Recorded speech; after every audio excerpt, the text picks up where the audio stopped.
लग्नाचं सगळं काम मला एकट्यालाच करायचं होतं. ती सगळी कामं करता करता माझा नुसता धूर निघाला. मंडळी तुम्हाला काय सांगू, सेम अशीच काहीशी अवस्था होती. ही सगळी कामं मला एकट्यालाच पार करावी लागली. माझा मित्र पांडू हा कुठे गेला कुणाच ठाऊक. अरे पांडू, अरे पांडू, ये ये ये. अरे बाबा, तू कुठं दिसत नाही, कसा आहेस कसा? अरे बसाड्या, मी तुला दिसलो नाही, दारू मेलास का नुसता झिंगाट होतास?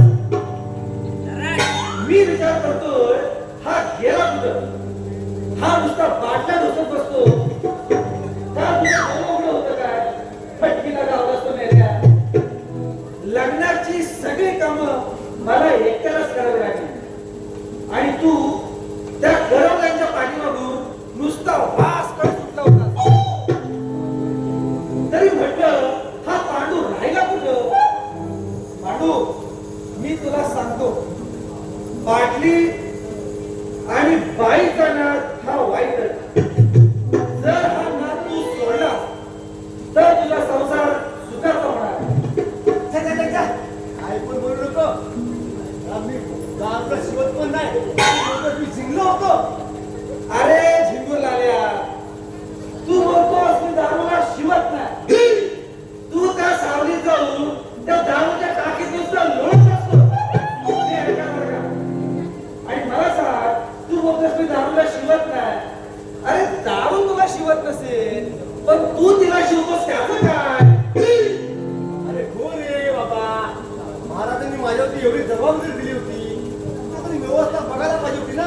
कुठे काय कमी पडू द्यायचं नाही असं महाराजांनी मला बजावलं होतं. अरे बाबा गेलो होतो. अरे महाराज तुला काय पण सांगतील. महाराजांचाच आदेश आहे की आपल्या राज्यात महाराजांनी केले दारूबंदी आणि महाराजांनी सक्त सांगितलंय दारू स्वतः पण प्यायची नाही आणि कोणाला पाजाला सावलीत घेऊ पण नाही. अरे हो बरोबर आहे, सांगते ते मला पटते रे बाबा, सगळं कळतं पण ओळख नाही. मला सांग, हा दारूचा आणि बाईचा नाद लय मोठा, लय वाईट. जर ही दारू तू सोडली नाहीस ना तर तुझा सगळा संसार हा रस्त्यावरती येणार आहे. त्यामुळे पांडू, तू माझं एक ऐक. तू जास्त शहाणपणा करू नकोस. तू ह्या दोन्हीचा नाद सोड आणि तू आपला संसार करायला लाग. चल चल चल चल, मला आला मोठा शहाणा शिकवायला. चल. अरे पांडू, तू कधी सुधारणार आहेस की नाही ते तरी मला सांग. मी तुला शहाणपण शिकवत नाही, पण तू लवकर शहाणा हो आणि या दोन गोष्टींचा जर नाद सोडला तर तुझा संसार कसा अगदी नुसता होण्यासारखा पडेल. हे बघ, तू सांगतोय ते बरोबर आहे. उद्यापासून मी प्रयत्न करेन, पण दारू सुटल याची गॅरंटी मी नाही घेणार. मला सांग पांडू, या जगात आपण कोणत्या गोष्टीची गॅरंटी देऊ शकतो का रे? तर नाही. पण जर तू ठरवलंस तर तू या दोन गोष्टी अगदी मुळापासून सोडवू शकतो. आणि जर माझं म्हणशील तर जसं आपल्या राजांना मान आहे तसाच मान सुद्धा आपल्या या दरबारात आहे. त्याच्यामुळे मला वाटतंय की तू या दोन गोष्टी सोडून टाक. ठीक आहे, प्रयत्न करतो मी, बघतो कितपर्यंत जमतंय ते. अरे हा जमण्याचा भाग नाही रे. प्रयत्न करण्यापेक्षा मला वाटतं तू ही गोष्ट परिपूर्ण करून टाक. म्हणजे सगळं कसं तुझ्या मनासारखं होईल आणि तुझा संसार अगदी खूप चांगला चालेल. हो बरोबर आहे रे मित्रा, सगळं सांगतोस मला पटते पटते पटते पटते. बघू कितपर्यंत पटते ते. मला सांग, या अशा गोष्टी तुला जरी पटत असतील तरी तुझा खर्च जरा जास्तच वाढलाय. त्याच्यामध्ये तुझं काय मत आहे रे? अरे काय करणार, महाराज पगार पण वाढवत नाही ना. खर्च वाढतो, तुला करायचं काय? मंडळी, हा मला सांगतोय पगाराबद्दल. अरे बसाड्या, तुझा पगार झाला की तू पहिल्यांदा सावलीत जाऊन बसतो. नुसता पाठला ढोसतो आणि बाईचं नाव त्याला आधीपासूनच मेला वास काढतो. चल चल चल काय पण बोलतोस, किती बोलतोस, तुझा पगार किती, तू बोलतोस किती. एकतर मला पगार वाढत नाही आणि तू आलाच मोठं मला शहाणा. आता काय सांगायचं आपल्या पांडूला. पांडू हे बघ, माझं तत्व एकच आहे, जरी आपल्याला पगार कमी असेल तरी काम मात्र आपण इज्जतीने केलं पाहिजे.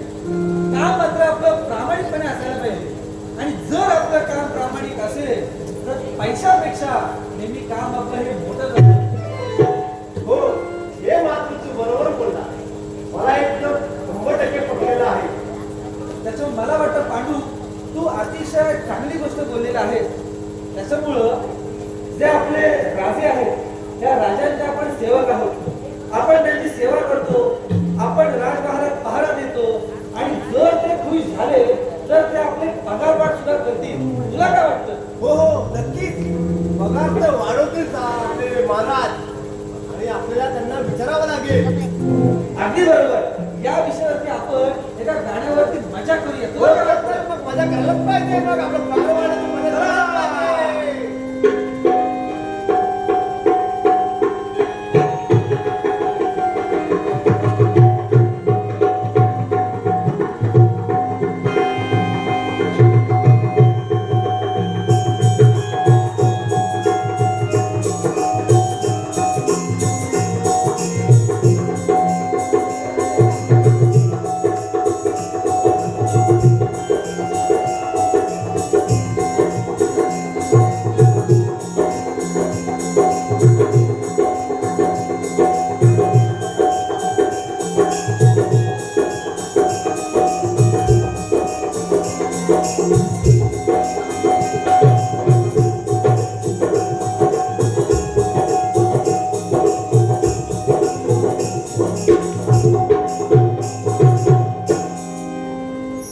पांडू, आपण लईच थांबलोय त्या गाण्यावरती. तुला काय वाटतं? चला आता ठीक आहे, महाराजांनी आदेश दिलेला आहे त्या पद्धतीने आपण आपल्या राजाची सुरक्षा बघूया कशी चालली आहे. मला वाटतं आपल्या राजकन्याचं लग्न आताच झालं. जर आपण अगदी प्रामाणिकपणे काम केलं आणि जर राजकन्या खुश झाली तर ती सुद्धा आपला पगार करेल. तुला काय वाटतं रे? हो नक्कीच नक्कीच. तिने आपलं काम बघितलं तर ती आपल्या तिने आपल्या दरबारामध्ये आपण नक्कीच बोलवेल. मला वाटतं आपण त्या दरबारात जाऊया आणि सगळ्यांचं मन आपण जिंकून घेऊया. त्याच्यामुळे पगारवर आपल्याला भेटेल. हो जर नक्की. आपण त्या महालात जाऊया.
काय बाईसाहेब आवडली का कामं?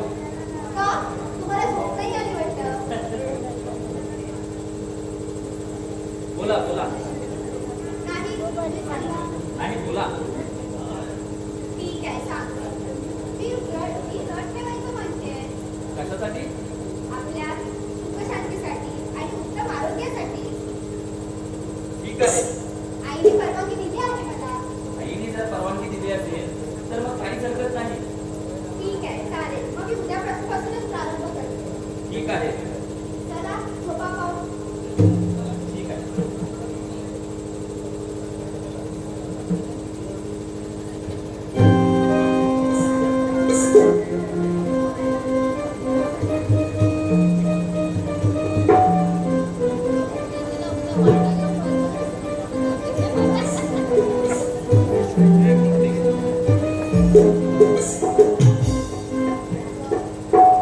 असा एकही दिवस गेला नाही की मुनिवरांनी सांगितलेल्या गोष्टीचा मला विसर पडत नाही.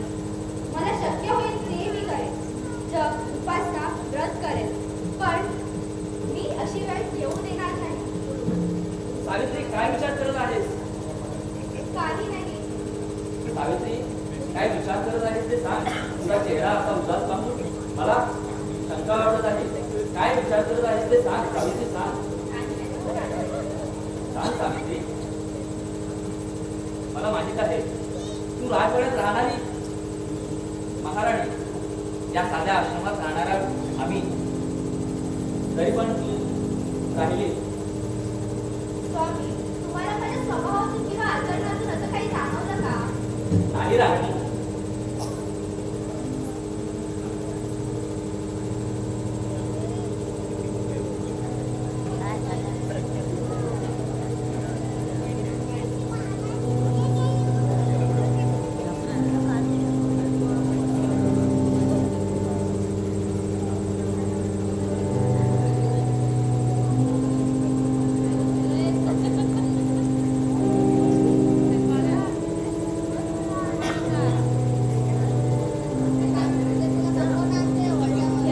कसं सांगू मला?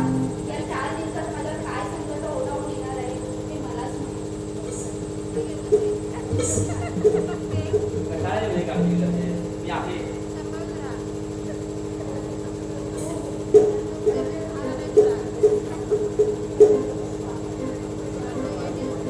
कशाला एवढा कडक उपवास करतेस? तुम्ही 2 दिवसात कंटाळलात मला. मी नाजूक नाही बरं का. मी घोडस्वारी आणि शास्त्रकलेत पारंगत आहे. तुम्ही मला नाजूक समजू नका आणि तुम्ही चिंताही करू नका. तरी पण ओ, घेईन मी काळजी. ठीक आहे. ठीक आहे.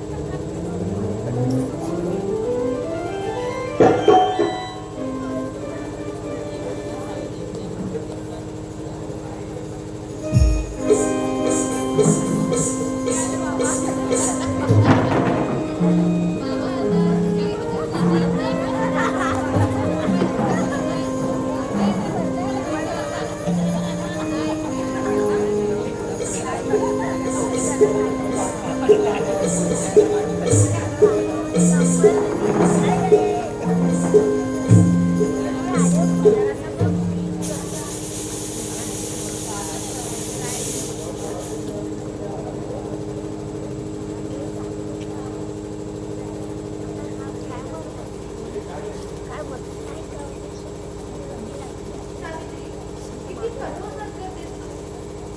हो ना, आता फक्त एकच दिवस राहिलाय. मग झालं. ठीक आहे.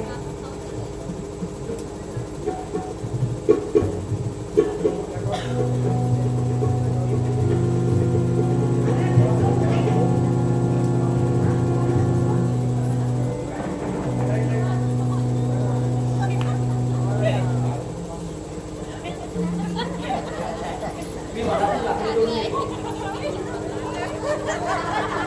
स्वामी, मी तुमच्या बरोबर आले तर चालेल का? कशाला? कशाला म्हणजे काय? लाकडं तोडायला? खरंच म्हणते मी तुमच्या बरोबर आले तर चालेल का? आज तुम्ही नाही केलं की नाही चालणार का? आई, तुम्हीच सांगा नाही का? अरे सत्यवान, ती एवढं म्हणते तर तू तिला घेऊन का जात नाहीये?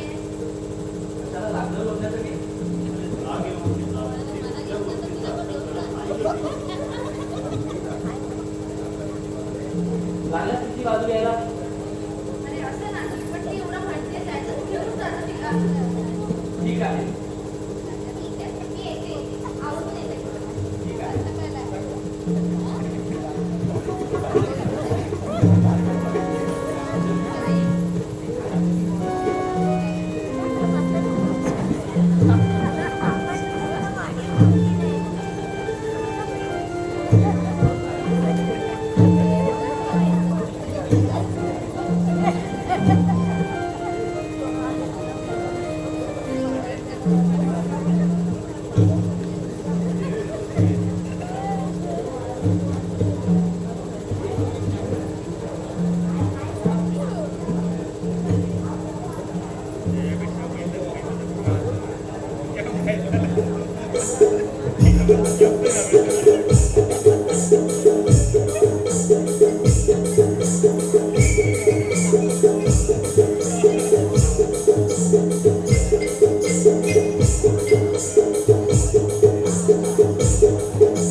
सावित्री, सावित्री, स्वामी, सावित्री.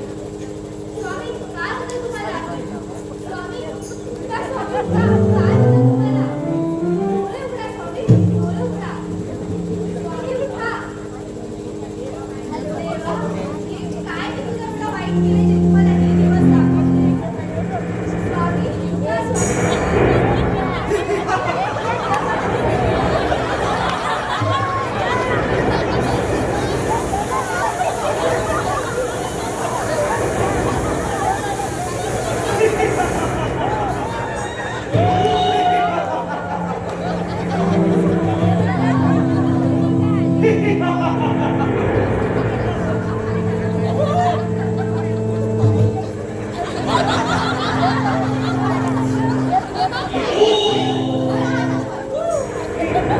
मी यमराज. मी पृथ्वीवरील लोकांचे प्राण घ्यायला जमदूताला पाठवतो. पण सत्यावर हा दयाळू, प्रेमळ आणि पुण्यवान आहे म्हणून मला स्वतः यावं लागलं.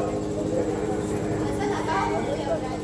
आता तुम्हीच पाहिलं ना, की दयाळू आणि प्रेमळ आहे.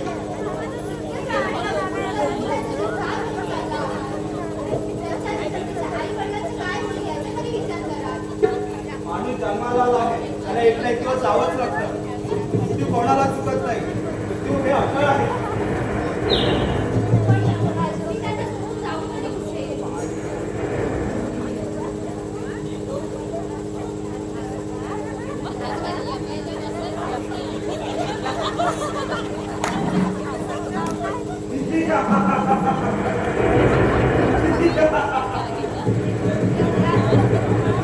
असं नका हो.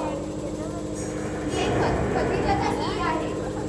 त्याच्यासोबत अगदीला साक्ष मानून त्याचा विवाह केला आहे. त्याच्यासोबत राहणं हेच माझं धर्म आहे.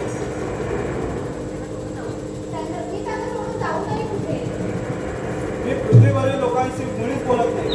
परंतु तू एक पतिव्रता नारी आहेस म्हणून मी तुझ्याशी बोलू शकतो. जा, हट्ट करू नको आणि आपल्या पतीवर अंत्यसंस्कार कर. नाही यमराज, जा सावित्री. नाही यमराज, नाही.